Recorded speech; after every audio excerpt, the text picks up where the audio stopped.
My name is Sophie Harrison, and I'm 29 years old. When I was 8, my grandmother set up a college fund for me. She put in $50,000 with explicit instructions that it was for my education and my education only. By the time I turned 18, with interest and additional contributions from my grandparents over the years, that fund had grown to nearly $90,000, enough to cover 4 years at a good state university with money left over. I never got to use a single penny of it. My parents stole it to fund my brother's failed business ventures, and by the time I found out, I had already dropped out of college and was drowning in debt. Let me start from the beginning. I'm the oldest of 2 kids. My brother Tyler is 3 years younger than me. Growing up, Tyler was always the golden child, the son my dad always wanted, the one who could do no wrong. I was a good kid, straight A's, never got in trouble, did everything I was supposed to do. But Tyler was special. He was charismatic, funny, had big dreams. My parents loved that about him. When I was a senior in high school, I got accepted to the University of Michigan. It was my dream school. I'd worked so hard to get in, spent months on my application, aced my SAT. When the acceptance letter came, I was ecstatic. My grandmother was especially proud. She had passed away the year before, but before she died, she had made sure my college fund was set up properly. She told my parents explicitly that the money was for my education. "Your grandfather and I worked hard our whole lives," she told me during one of our last conversations. "We want you to have opportunities we never had. This money is for you, Sophie, for your future. Don't let anyone take that from you." I remember hugging her and promising I'd make her proud. I'd use that money to get my degree and build a good life. The fund was in a trust with my parents as trustees until I turned 18, at which point it would transfer to my name. Or at least, that's what was supposed to happen. A few months before I graduated high school, Tyler announced he had a business idea. He wanted to start a clothing company. Streetwear, he called it. He designed some t-shirts and hoodies and was convinced he could make it big. "I'm going to be the next Supreme," he said at dinner one night. "I just need startup capital." "How much are we talking?" my dad asked, interested. "Maybe $20,000 to start, to get inventory, set up a website, do some marketing." My mom frowned. "That's a lot of money, Tyler. We don't have that kind of cash just sitting around." I could feel where this was going. I looked at my dad. "My college fund is specifically for college," I said. Grandma was really clear about that. "No one's talking about your college fund, Sophie," my dad said, but he wouldn't meet my eyes. "Tyler's business venture could be really successful. Think about it. If he makes it big, he could help pay for your college too." "That's not how it works," I said. "And I don't need help. I have my fund." Tyler's fund was smaller. My grandparents had set one up for him too, but it only had about $30,000 in it because they had passed away before they could contribute as much. Plus, Tyler had blown through some of it already on a car he'd wrecked within 6 months. "Let's just see how things go," my mom said, which was her way of ending conversations she didn't want to have. I graduated high school that spring and got ready for college. I'd been accepted to University of Michigan and was set to start in the fall. I needed to access my college fund to pay tuition. When I asked my parents about transferring the money to my name now that I was 18, they got weird. "We need to talk about that," my dad said. "Sit down." I sat. My stomach was already twisting. "Your brother's business needs a little more investment," my dad said. "He's got some great opportunities, but he needs capital to really make it work." "Okay," I said slowly. "What does that have to do with my college fund?" "We borrowed some money from your fund," my mom said quickly. "Just temporarily. We're going to pay it back." "You borrowed from my college fund?" I asked. "How much?" "About $25,000, my dad said. "But Tyler's going to pay it back once the business starts making money." "That could take years," I said. "I need that money now. For tuition, the bill is due in 2 months." "You can take out student loans for the first year," my dad said. "By next year, Tyler will have paid back the money and you'll be fine." I couldn't believe what I was hearing. "You stole from my college fund to give Tyler money for t-shirts?" "We didn't steal anything," my mom defensively said. "We're your parents. We're the trustees. We made a financial decision that benefits the whole family." "It doesn't benefit me," I said. "It actively hurts me. That money was from Grandma and Grandpa specifically for my education. Tyler has his own fund. Why can't he use that? He already spent most of his, my dad said, and $25,000 isn't enough for what he's trying to build. So you took mine, I said, without asking me. We don't need your permission, my dad said, his tone getting hard now. We're the trustees until you turn 21, and we made a decision. Now stop being selfish and support your brother. Selfish? I was shaking. I've done everything right. I got good grades, I got into a good school, I've been responsible with money. And you're punishing me for it by stealing my education fund to give to Tyler? It's not stealing, my mom insisted. And it's not forever. Just take out loans for 1 year. You'll be fine.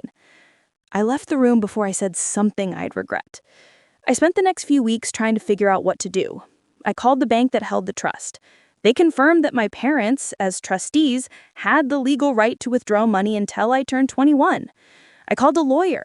A consultation cost $200 I barely had. They told me the same thing. Unless I could prove my parents were acting in bad faith or misusing the funds for their own benefit, there wasn't much I could do. Your brother's business venture could technically be argued as benefiting the family. It's a gray area. I'd have to wait until I turned 21 to take control of the fund. That was 3 years away. In the meantime, I had no money for college. I took out student loans, $20,000 for my first year. I moved into the dorms at University of Michigan and tried to focus on school. But I was angry, so angry. I watched Tyler post on social media about his business, pictures of his merchandise, photo shoots with models wearing hoodies, announcements about pop-up shops. He was living his dream on my money. At Thanksgiving, I came home for the break. Tyler was there, bragging about his business. We're getting so much interest. I might need to do another production run soon. That'll require more capital, my dad said, looking at him thoughtfully. We'll figure it out, Tyler said. I stayed quiet. After dinner, I cornered my parents. Have you thought about paying back my college fund? I asked. Tyler's business has been going for 6 months now. Is he making money? Not yet, my mom said. These things take time, Sophie. But I need money for next semester, I said. I can't keep taking out loans. You'll be fine, my dad said. Student loans are normal. Lots of kids have them. Lots of kids don't have their parents steal their college fund, I said. We didn't steal anything, my dad snapped. And frankly, your attitude is getting old. Tyler is trying to build something. You should be supporting him, not complaining about money. I went back to school feeling more betrayed than ever. Second semester came. I took out more loans, another $20,000. Tyler's business continued. No profits, but lots of expenses. He needed money for marketing, for inventory, for a bigger production run. And my parents kept funding it. I found this out during spring break when I overheard them talking. Tyler needs another $15,000, my mom was saying. For what? My dad asked. He says he's got an opportunity to get his stuff into a boutique in LA, she said. But he needs to produce more inventory first. My dad sighed. I guess we can pull from Sophie's fund again. She's not using it. She's not using it because you already took it, I said from the doorway. They both jumped. Sophie, my mom started. How much have you taken? I asked. Total. They looked at each other. About 50,000 so far, my dad finally said. 50,000? I shouted. That's more than half of what was there. Lower your voice, my dad said. We're going to pay it back. When? I demanded. Tyler's business isn't making money. He's just burning through cash. And now you want to give him more? He's close to breaking even, my mom said. Once he gets into that boutique in LA, things will take off. You don't know that, I said. You're gambling with my future on Tyler's dream. It's not gambling, my dad said. It's investing in family. Then invest your own money, I told them, not mine. We don't have any, my mom said quietly. That stopped me. What? Your dad got laid off 3 months ago, she said. We've been living off savings. Tyler's business is the only thing that might bring in real income. So you're broke and you're still giving Tyler my money? I asked. He's our son, my dad said. And so were you, being selfish and only thinking about yourself. I'm thinking about my education, I said. The thing that money was designated for. The thing Grandma wanted. She'd be furious if she knew what you were doing. Don't you dare speak for your grandmother, my dad said, standing up. She left that money to the family, and we're using it for the family.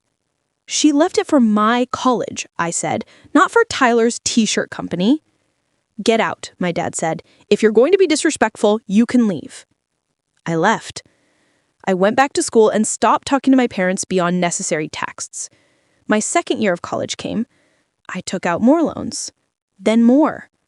By the end of my sophomore year, I was $50,000 in debt and barely scraping by. I was working part-time at a campus bookstore, taking a full course load, and constantly stressed about money. Meanwhile, Tyler's Instagram showed him at business conferences, at fashion shows, living a life funded by my education. Then, halfway through my junior year, I got a call from my mom. "Sophie, we need to talk," she said. "What?" "Tyler's business failed," she said. "He had to shut it down. He's filing for bankruptcy." I felt numb. "What about my money?" "There's no money," she said quietly. "It's gone." "All of it?" I asked. "All of it," she confirmed. "The fund is empty. Tyler couldn't pay back what he borrowed, and we used the rest trying to keep his business afloat. We thought it would work out." "You spent my entire college fund on his failed business?" I said. "Yes," my mom said. "I'm sorry, Sophie, but we really thought it would succeed." I hung up. I sat in my dorm room and cried for hours. $90,000. Gone. My grandmother's gift to me, the thing that was supposed to give me a debt-free start in life, the security she'd worked so hard to provide, all of it wasted on my brother's ego and my parents' favoritism. I dropped out of college 2 weeks later. I couldn't afford to continue. I was already $50,000 in debt with a year and a half left. Without the fund, I'd graduate $100,000 in debt. It wasn't worth it. My parents called me, upset. "You're dropping out?" my mom asked. "You're so close to finishing." "I can't afford it." "Because you stole my money?" "We didn't steal it." But he sounded tired. "We made a bad investment." "And I'm the one paying for it?" I said. "I'm the one who has to drop out. I'm the one with debt. Tyler gets to walk away from his failed business, and I'm the one whose life is ruined?"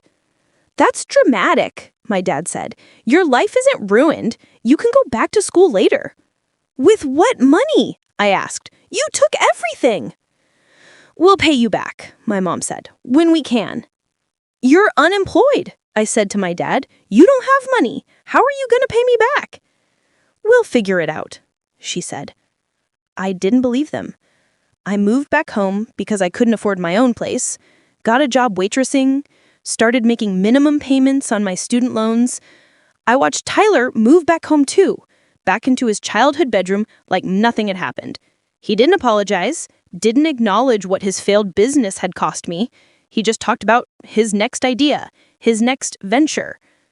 My parents enabled it.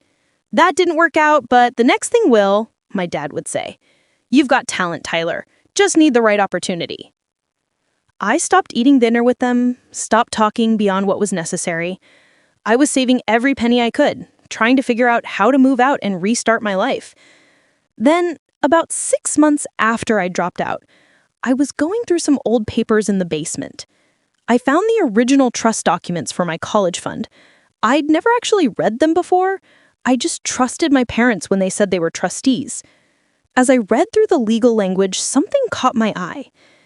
The trust specified that the money could only be used for educational expenses for Sophie Harrison, not family expenses, not business investments, my education specifically. And it stated that the trustees had a fiduciary duty to act in my best interest and could be held liable for misuse of funds. I took photos of every page. Then I called a different lawyer, a better one. I explained the situation and sent them the trust documents. "This is clear misappropriation of trust funds. Your parents violated their fiduciary duty. You have grounds for a lawsuit." "How much would it cost?" I asked. "I can take it on contingency. I get paid when you get paid." We sued our parents, both of them, for the full value of the trust, $90,000, plus interest and damages for the student loan debt I'd incurred because of their theft. My parents were furious. "You're suing your own parents?" my mom screamed over the phone, "for doing what we thought was best for the family?" "You stole from me," I said. "You violated the trust Grandma set up. You cost my education, and now you're gonna pay it back." "We don't have that kind of money," my dad said. "Then you should have thought about that before you gave it all to Tyler," I told them. The lawsuit became public record. Extended family found out. My aunt, my mom's sister, called me. "Is this true?" she asked. "Did your parents really take your entire college fund for Tyler?" "Yes," I said. "All of it. I had to drop out because of them." "Your mother told me you dropped out because you couldn't handle the workload," my aunt said. "That's a lie," I said. "I had a 3.7 GPA. I dropped out because I couldn't afford tuition after they emptied my fund." "I'm sorry," my aunt said. "I had no idea. If I'd known, I would have helped." Other family members reached out too. Cousins, uncles, family friends. Most were horrified. A few took my parents' side, saying I was tearing the family apart over money, but most recognized it for what it was: theft. The case took 8 months to go through the courts. My parents tried to argue that they'd acted in good faith, that Tyler's business could have benefited the whole family, that I was being vindictive. The judge wasn't buying it. "The trust documents are explicit," the judge said during the hearing. "This money was designated solely for Sophie Harrison's educational expenses. The defendants had no legal right to use these funds for any other purpose, regardless of intent."